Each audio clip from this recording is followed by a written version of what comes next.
Hello everyone and welcome back to Code with Ria. So in today's lecture we would be doing copy constructor and constructor overloading. In the last lecture हमने constructor के बारे में बात करी थी कि constructors क्या होते हैं, उनके कुछ features के बारे में बात करी थी. Also हमने देखे थे कि 3 टाइप्स होते हैं कंस्ट्रक्टर्स के, default, parameterized and copy constructor. Out of which हमने डिफॉल्ट कंस्ट्रक्टर कवर अप कर लिया, हमने पैरामीटराइज्ड कंस्ट्रक्टर कवर अप कर लिया है एंड आज हम कवर अप करने वाले हैं कॉपी कंस्ट्रक्टर को. सो ये मैंने प्रॉपर नोट्स डिजाइन कर रखे हैं एंड ये सारे के सारे नोट्स आपको टेलीग्राम चैनल के ऊपर अपलोडेड है. You can join the link from the description box. Let's start with the video. So copy constructor क्या होता है? कॉपी मीन्स क्या होता है कि हम एक जगह से कंटेंट को कॉपी करके दूसरी जगह पे प्लेस कर रहे हैं. ठीक है, सबसे पहले इसकी डेफिनेशन देख लेते हैं.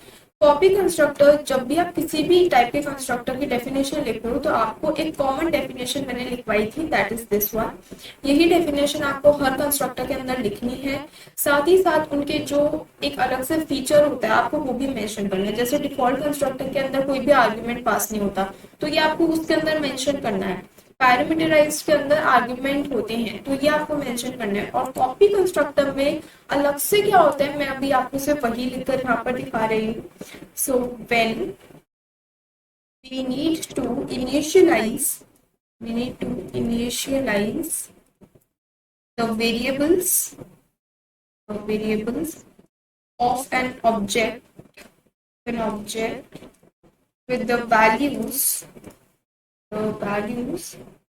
of variables of another object of same class. ये कंडीशन है कि क्लास सेम होनी चाहिए दोनों ऑब्जेक्ट्स की. we use copy constructor. अभी डेफिनेशन बोल क्या रही है? ये बोल रही है that when we need to initialize the variables of an object with the values of variables of another object of same class. That means मेरे पास दो ऑब्जेक्ट्स बने हुए हैं. फॉर एग्जाम्पल एक ऑब्जेक्ट है मेरे पास A1 and the second object is B1. A1 object में जो भी वेरिएबल्स है उनकी फॉर एग्जाम्पल कोई भी वैल्यू है.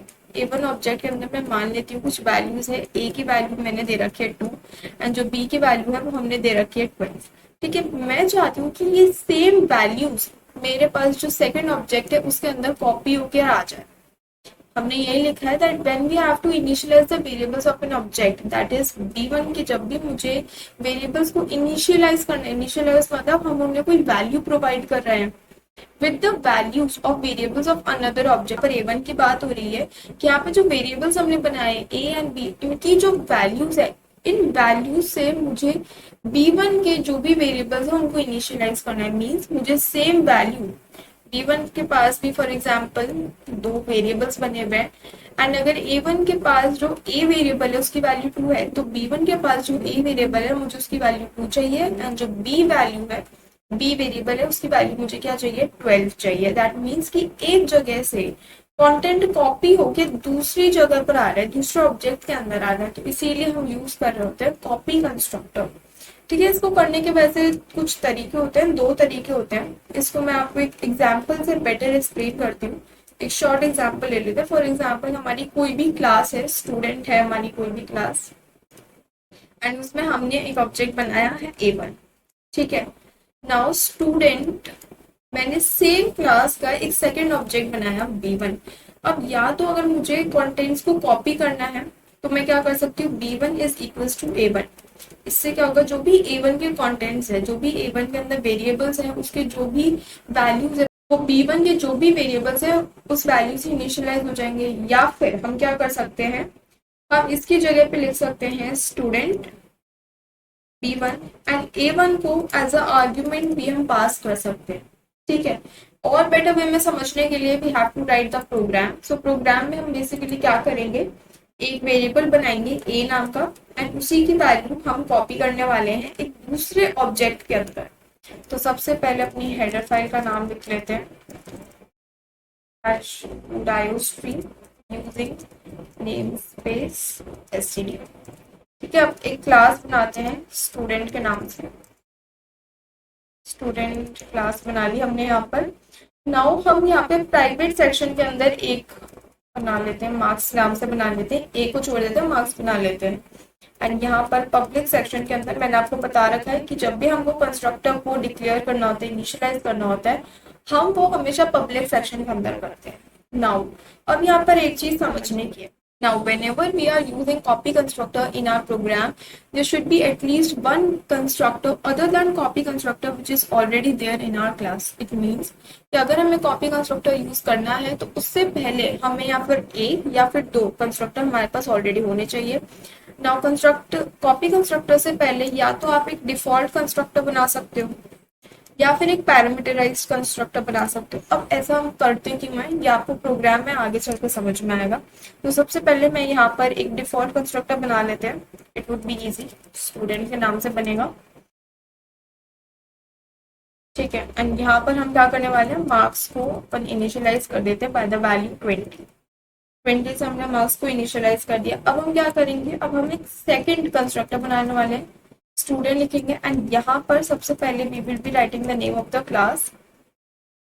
यहाँ पर लिखते हैं एम्परसेंड और यहाँ पे हम एक रेफरेंस वेरिएबल लिखते हैं।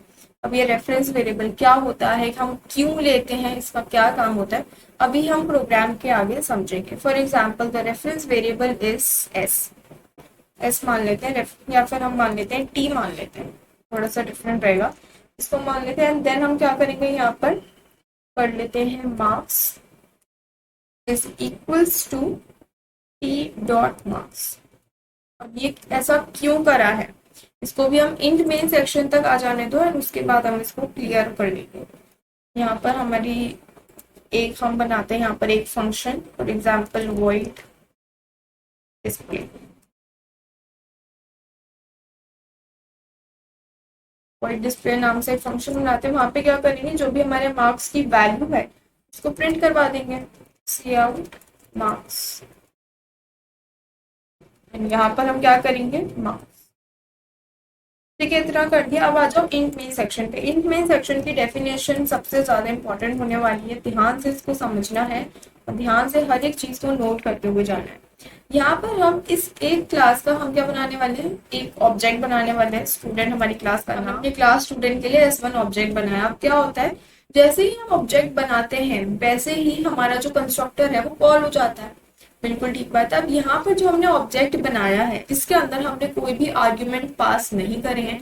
It means it comes in the category of default constructor. So क्या होगा, यहाँ से यहाँ पर जाएंगे हम सीधा, कंपाइलर यहाँ पर आएगा, सबसे पहले क्या दिखेगा कि इसके अंदर भी कोई भी आर्ग्यूमेंट्स नहीं है क्योंकि यहाँ पर हमने कोई भी आर्ग्यूमेंट पास नहीं करा है। एंड देन मार्क्स की वैल्यू को इनिशियलाइज कर देगा बाय 20, ठीक है। अब हमारा आता है कॉपी कंस्ट्रक्टर का पार्ट। कॉपी कंस्ट्रक्टर क्या कहता है कि हम एक ऑब्जेक्ट के जो भी वेरिएबल्स है उसकी वैल्यू को यूज कर रहे हैं to initialize the variables of any other object. तो यहाँ पे हमें एक सेकंड ऑब्जेक्ट बनाना पड़ेगा, लेट इट बी S2। इसके अंदर हम क्या करते हैं, S1 को एज अ आर्ग्यूमेंट यहाँ पे पास कर देते हैं। उसके बाद हम क्या करते हैं, प्रिंट करवा लेते हैं मार्क्स की वैल्यू। नाउ अगर मार्क्स की वैल्यू कॉल होती है, अगर कॉपी कंस्ट्रक्टर सही से काम करता है, दैट मीन्स कि अगर मैं कॉपी कंस्ट्रक्टर के थ्रू मार्क्स की वैल्यूज को अगर प्रिंट करवाऊं तो मेरे पास मार्क्स की वैल्यू यहाँ पे 20 आनी चाहिए। तो हम क्या करेंगे, एक बार S1 के बाद हम इसको प्रिंट करवाने वाले हैं, S1 डॉट कर लेते हैं डिस्प्ले। एक बार हम S1 के बाद कॉल करवाने वाले हैं और एक बार जब हमने S2 भी बना लिया, जब हमारा कॉपी कंस्ट्रक्टर रन हो गया है एंड उसके बाद फिर हम क्या करेंगे, इसको भी हम कॉल करवा लेंगे ताकि हमें पता चल जाए कि जो मार्क्स की वैल्यू है वो सच में कॉपी हो रही है या नहीं हो रही है। नाउ अब यहाँ पर इसको ध्यान से समझना कि हमने स्टूडेंट S2 और यहाँ पर S1 क्यों पास करा।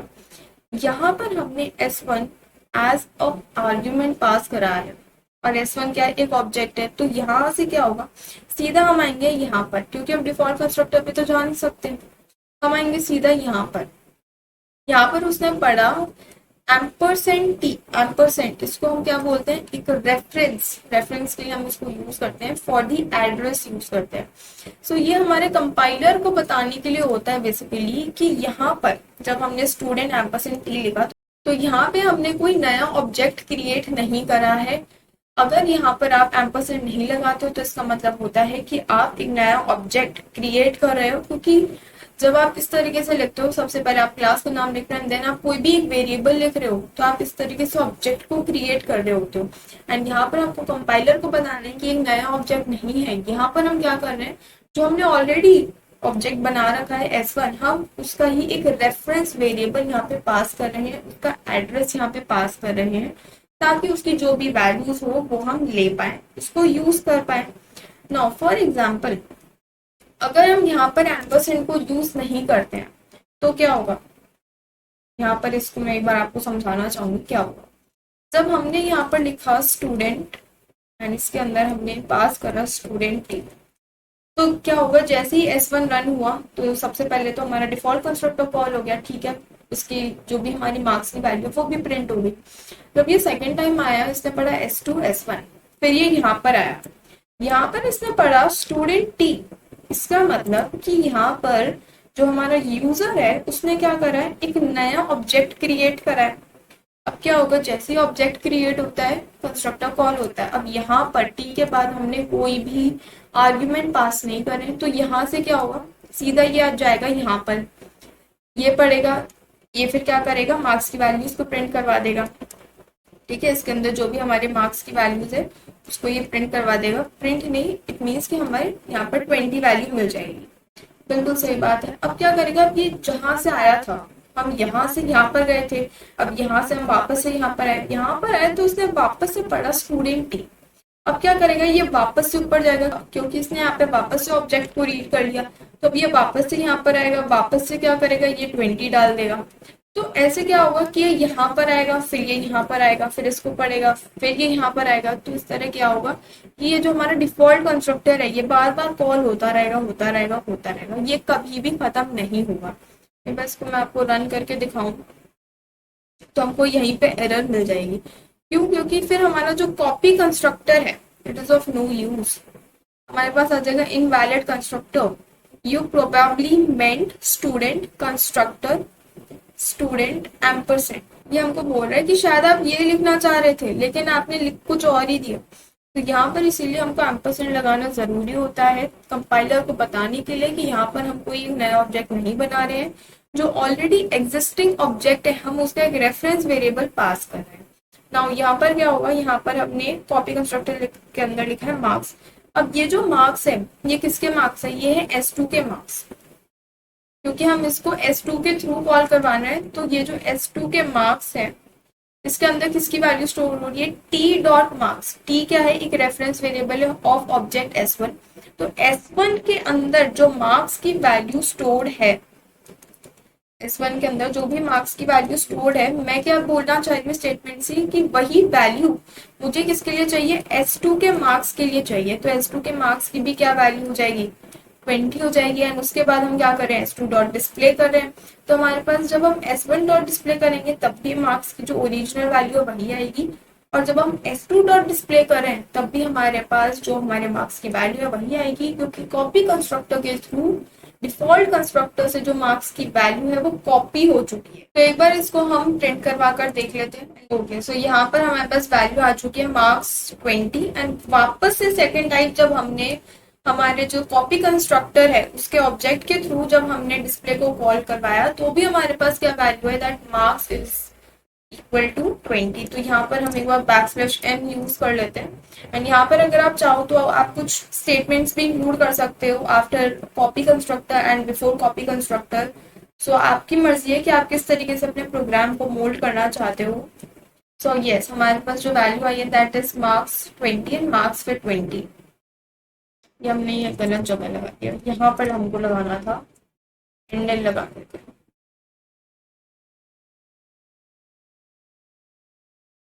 ठीक है, तो कुछ इस तरीके से आप अपना जो भी प्रोग्राम है कॉपी कंस्ट्रक्टर को यूज करके वो आप लिख सकते हो। हमारे पास प्रॉपर वैल्यू आ चुकी है, marks is 20 and marks is 20।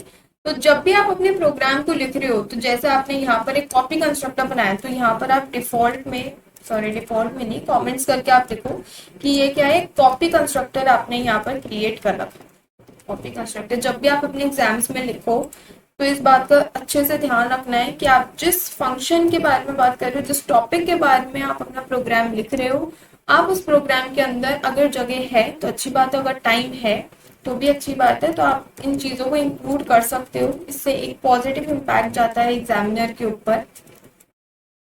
Structure also मैंने जो भी C++ के इंपॉर्टेंट क्वेश्चंस हैं उन्हें किस तरीके से लिखना है in order to score more marks मैंने ऑलरेडी चैनल पे डाल रखे हैं। The link will be given in the description box, तो आप उनको भी रेफर कर सकते हो। तो आज का हमारा जो सेकंड टॉपिक है दैट इज कंस्ट्रक्टर ओवरलोडिंग। अगर आपको तीनों के तीनों कंस्ट्रक्टर समझ में आए, default constructor, parameterized constructor and copy constructor, तो आपको कंस्ट्रक्टर ओवरलोडिंग समझने में कोई भी प्रॉब्लम फेस नहीं करनी पड़ेगी। तो let's start with constructor overloading. ठीक है, कंस्ट्रक्टर ओवरलोडिंग में आपको ज्यादा कुछ करना नहीं है। कंस्ट्रक्टर ओवरलोडिंग, तो now let's see what is constructor overloading. So जो C++ है ना, C++ provides us with one provision of using more than one constructor in a program. But यहाँ पे इसकी कुछ कंडीशंस आती हैं। कंडीशंस क्या आती है, मैं आपको एक प्रॉपर डेफिनेशन के फॉर्मेट में लिखवा देती हूँ। C++ allows us to use more than one constructor in a program with following conditions. Following conditions. तो हमारी जो वेरी फर्स्ट कंडीशन आती है वो ये है कि जो भी हम कंस्ट्रक्टर यूज कर रहे हैं it should be of different parameters. Different parameters, आप ऐसा नहीं कर सकते कि अगर आपने एक कंस्ट्रक्टर बनाया स्टूडेंट के नाम से एंड यहाँ पर आपने इंट ए को पास कर दिया एंड फिर आपने एक और सेकंड कंस्ट्रक्टर बनाया एंड देन यहाँ पर आपने इंट बी को पास कर दिया। तो आप इस तरीके से नहीं कर सकते क्योंकि यहाँ पर जो आपका कंस्ट्रक्टर का टाइप है वो भी सेम है, दोनों पैरामीटराइज्ड कंस्ट्रक्टर हैं। और यस, डिफरेंट टाइप्स ये भी इंक्लूड करना है, दोनों सेम टाइप के कंस्ट्रक्टर हैं। सेम टाइप का फिर भी चल सकता है, लेकिन अगर आपने आर्ग्यूमेंट भी सेम नंबर ऑफ कर दिए, इसके पास भी एक आर्ग्यूमेंट है, इसके पास भी एक आर्ग्यूमेंट है, ऑल्सो उन दोनों आर्ग्यूमेंट्स का टाइप भी सेम है, ये भी इंटीजर टाइप है, ये भी इंटीजर टाइप है, तो जो हमारा कंपाइलर है इट विल गेट कंफ्यूज कि मुझे कौन से कंस्ट्रक्टर को कॉल करना है, कौन से कंस्ट्रक्टर को मुझे कॉल नहीं करना है। एंड कोई भी ऑब्जेक्ट एक टाइम पे एक ही कंस्ट्रक्टर को कॉल लगवा सकता है। सो इसीलिए हमको ये थोड़ा सा डिफ्रेंशिएट करते हुए चलना है कि हम कौन से कंस्ट्रक्टर को कॉल करवाना चाहते हैं, कौन से कंस्ट्रक्टर को हम कॉल नहीं करवाना चाहते। अगर आप इसकी जगह इनकी जगह पे अगर आप फ्लोट लिख देते तो भी सही था, क्योंकि यहाँ पे जब आप वैल्यू पास करोगे, for example you are passing 5, तो जैसे ही आप 5 पास करोगे तो ऑब्जेक्ट को पता है, कंपाइलर को पता है कि अच्छा आप इस कंस्ट्रक्टर की बात कर रहे हो। जैसे आप 5.5 पास करते हो, दैट इज डेसिमल डिजिट्स के साथ आप पास करते हो, तो उसको पता है कि अच्छा अगर आप 5.5 पास कर रहे हो तो इसका मतलब आपने एक ऐसा कंस्ट्रक्टर बनाया होगा जो कि पैरामीटराइज्ड होगा एंड उसके पास एक आर्ग्यूमेंट होगा एंड वो किस टाइप का होगा, फ्लोट टाइप का होगा। तो ये आपको थोड़ा बताते हुए चलना है अपने कंपाइलर को, ठीक है। नाउ थर्ड चीज जो आती है वो ये आती है, अगर आपको ऐसी मजबूरी आ जाए कि अगर आपको पैरामीटराइज कंस्ट्रक्टर ही यूज करना है, आपको इंटीजर डेटा टाइप ही उसके अंदर एज अ पैरामीटर यूज करना है, तो इन दिस केस आप क्या कर सकते हो, आप डिफरेंट नंबर ऑफ आर्ग्यूमेंट्स ले सकते हो, डिफरेंट नंबर ऑफ आर्ग्यूमेंट्स। ठीक है, अगर आपने फर्स्ट के अंदर एक आर्ग्यूमेंट लिया है तो आप सेकेंड के अंदर 2 आर्ग्यूमेंट ले लो, यहाँ पे आप 2 आर्ग्यूमेंट ले लो या फिर 3 आर्ग्यूमेंट ले लो। तो इस हिसाब से आपको अपने कंपाइलर को थोड़ा सा बताते हुए चलना है। सो यहाँ पर आप एक प्रॉपर डेफिनेशन इन सबको मिलाकर लिख सकते हो। क्या लिख सकते हो, द प्रोविजन कर लो, या फिर this provision of using different types या फिर different number of having more than one constructor in a single program is known as constructor overloading.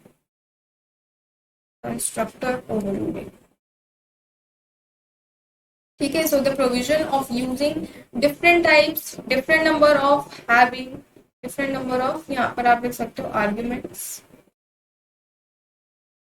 Having more than one constructor in a single program is known as constructor overloading. If you are able to understand the concept of constructor overloading, तो definition आप खुद से भी लिख सकते हो.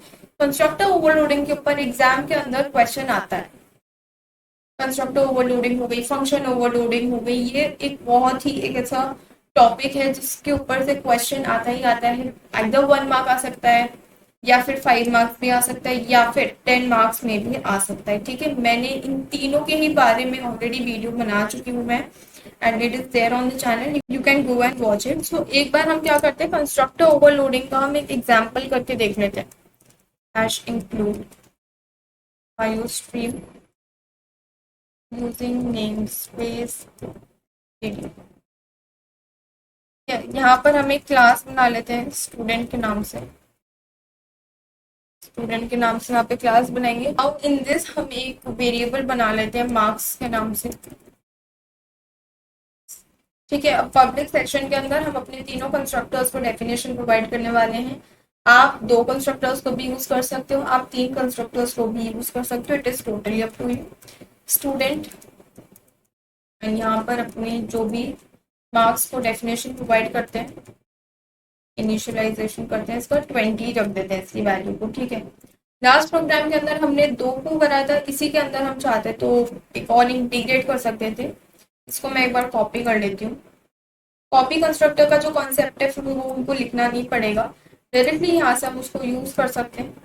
ठीक है, इसके बाद जब हमने डिफॉल्ट कंस्ट्रक्टर लिख दिया, इसके बाद हम लिख लेते हैं पैरामीटराइज्ड कंस्ट्रक्टर. उसके लिए हमको लिखना पड़ेगा स्टूडेंट, एंड यहाँ पर एक वैल्यू को पास करना पड़ेगा. फॉर एग्जाम्पल एक्स एक वेरिएबल ले लेते हैं जो हम यहाँ पे पास कर रहे हैं. नाउ जो मार्क्स की जो भी हमारी वैल्यू है, यहाँ पर लिख लेते हैं एक्स. तो यहाँ पर marks is equal to X लिख लेते हैं. एक्स की जो वैल्यू है वो हम एज अ आर्ग्यूमेंट अपने ऑब्जेक्ट के थ्रू पास करने वाले हैं. तो हमारे पास यहाँ जो पैरामीटराइज्ड कंस्ट्रक्टर है इसकी वैल्यू डिफरेंट आएगी. एंड हमने यहाँ पे कॉपी कंस्ट्रक्टर के लिए ऑलरेडी अपना जो प्रोग्राम है उसको लिख रखा है, हमने उसी को कॉपी पेस्ट कर रखा है यहाँ पर. एंड नाउ हम इंट मेन सेक्शन के अंदर लिखते हैं इंट मेन. सबसे पहले क्या करेंगे, अपनी क्लास का नाम लिखते हैं. अब यहाँ पर हम ऑब्जेक्ट बनाना स्टार्ट करेंगे. 3 ऑब्जेक्ट यहाँ पे बनाने पड़ेंगे हमको, एक डिफॉल्ट कंस्ट्रक्टर के लिए, एक पैरामीटराइज्ड कंस्ट्रक्टर के लिए, and 1 for the copy constructor. Copy constructor के अंदर जो हम वैल्यू पास करने वाले हैं वो हम ऑब्जेक्ट 1 पास करने वाले हैं, that is the default constructor वाला ऑब्जेक्ट. तो यहाँ पर हम S1 ले लेते हैं. S1 ले लिया. अब हमारा क्या हुआ, जो हमारा डिफॉल्ट कंस्ट्रक्टर है वो कॉल हो चुका है. अब क्या करेंगे, एक सेकेंड कंस्ट्रक्टर को कॉल करवाने के लिए S2 पास करा, एंड इसी के साथ क्योंकि पैरामीटराइज्ड है तो इसकी हमको वैल्यू पास करनी पड़ेगी. फॉर एग्जांपल हम पास कर लेते हैं 25. ये हमने यहाँ पर पास कर ली. अब क्या करेंगे, एक और हमें बनाना पड़ेगा S3 के नाम से. नाउ S3 के अंदर हमारे पास यहाँ पे 2 चॉइस है. कॉपी कंस्ट्रक्टर बनाया तो या तो हम डिफॉल्ट कंस्ट्रक्टर की वैल्यू ले सकते हैं, या फिर हम पैरामीटराइज्ड कंस्ट्रक्टर की वैल्यू भी ले सकते हैं. सबसे पहले हम क्या करेंगे, S1 लिख लेते हैं यहाँ पर, एंड उसके बाद हम S2 को पास कर देंगे. अब यहाँ पर क्या करेंगे, S1 डॉट डिस्प्ले कर देंगे. हम बारी बारी सबको डिस्प्ले करवाएंगे, डिस्प्ले. ठीक है, and then S3 dot display. Okay, and then last में हम लिखते हैं रिटर्न. तो यहाँ पर हमारे पास जो वैल्यूज प्रिंट होकर आई है वो क्या आई है, marks is 20, marks is 25 and marks is 20 again. क्यों, क्योंकि यहाँ पर क्या हुआ, सबसे पहले हमने किसको कॉल करवाया, S1 डॉट डिस्प्ले. S1 के अंदर तो हमने मार्क्स की वैल्यू को फिक्स कर रखा है 20, तो हमारे पास वही यहाँ पर प्रिंट होकर आ गई. S2 को जब हमने कॉल करा तो हमने 25 जो वैल्यू है वो यहाँ पर है, देन यहाँ पर है 25 values assign to the marks. तो हमारे पास मार्क्स की वैल्यू यहाँ पे 25 प्रिंट होकर आ गई. थर्डली जो हमने कॉपी कंस्ट्रक्टर बनाया था उसमें जो हमने आर्ग्यूमेंट में पास करा था वो था हमारा डिफॉल्ट कंस्ट्रक्टर का ऑब्जेक्ट. तो इसीलिए हमारे पास जो थर्ड वैल्यू आई है वो हमारे पास आई है 20. अगर आप यहाँ पर चाहो तो आप S2 को भी पास कर सकते हो. यहाँ पर मैं आपको एक बार S2 लिख कर दिखा देती हूँ. तो हमारे पास क्या होगा, क्या वैल्यूज आ रही होंगी, 20, 25 एंड 25. यहाँ पर हमारे पास 2 बार 25 को शो हो रहा होगा. यस तो यहाँ पर क्या हुआ, फर्स्ट टाइम हमारे पास 20 आया डिफॉल्ट कंस्ट्रक्टर की वजह से, सेकेंड टाइम हमारे पास 25 आया बिकॉज ऑफ पैरामीटराइज्ड कंस्ट्रक्टर, हमने यहाँ वैल्यू पास करी, and third time copy constructor के टाइम पे भी हमारे पास 25 आया। क्यों? क्योंकि हमने यहाँ पर अपना जो पैरामीटराइज्ड कंस्ट्रक्टर है उसके ऑब्जेक्ट को यहाँ पर हमने पास करा था, तो हमारे पास उसी अकॉर्डिंग क्या हुआ, वैल्यूज आई हैं। So I hope that you are able to understand the concept of constructor overloading also. Constructor overloading is not difficult अगर आपको constructor अच्छे से समझ में आ गया है। So yeah, that's all for today. Subscribe the channel if you are new to the channel and don't forget to hit the bell icon. Thanks for watching this video and I'll meet you in the next video. For the notes, you need to join the Telegram link. The Telegram link is given in the description box. Thank you so much.